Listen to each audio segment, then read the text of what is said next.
Well, hello you gorgeous mother truckers you, and welcome to another video. Right then, so there's a thing going around, it's up on the screen right now, about council tax and the exemption for religious activities. And sadly and unfortunately, although I can see how it happens, it's been misconstrued and turned into something it's not.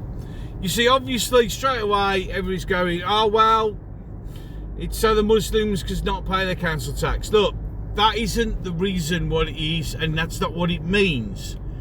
It's a bit, well, it's about as clear as mud on what it actually means, which could therefore leave it open and susceptible to being interpreted as something it's not. Basically, what this exemption means is, if you are, for instance, a group of nuns living in a convent, that's when you don't have to pay your council tax. That's what it means. It doesn't mean if you turn your front room into a prayer room, that becomes exempt from council tax. It genuinely doesn't. It really doesn't. And we have to be a little bit more, shall we say, smarter than that.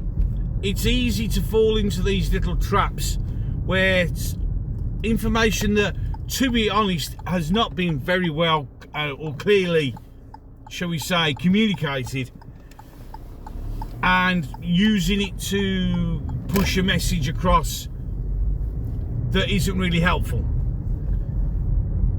You have to be a bit smarter, a bit cleverer.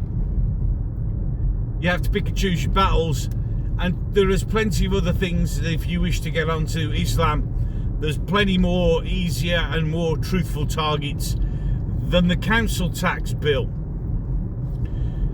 Now, on the subject of council tax, it appears that an awful lot of people, especially in those areas where Labour have, one would argue, could actually be maybe challenged, illegally cancelled elections. And don't forget, this isn't just Labour, okay? The Conservatives in these councils have gladly and happily done the same.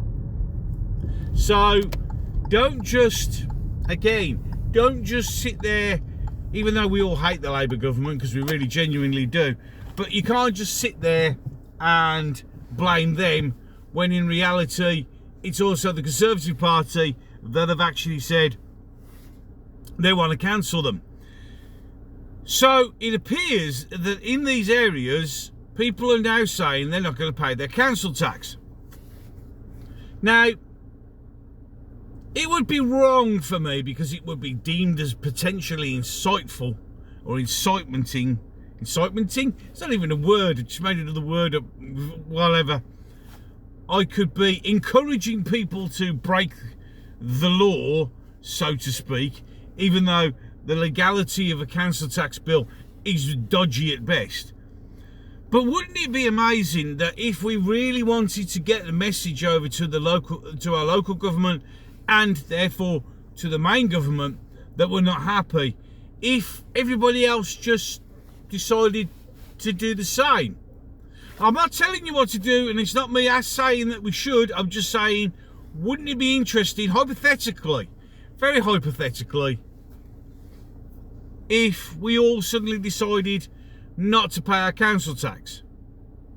Now, some people will say, well, yes, but they can take you to court. Well, yes, they can. They get an attachment of earnings. Yes, they can. But that has to be argued through court, and you could end up paying a lot less. Hypothetically, of course. So this is one of the ways that you can, hypothetically, of course, register your displeasure with the government. Because the only way that this government is going to learn that there's an issue is when it starts hitting them in the pockets.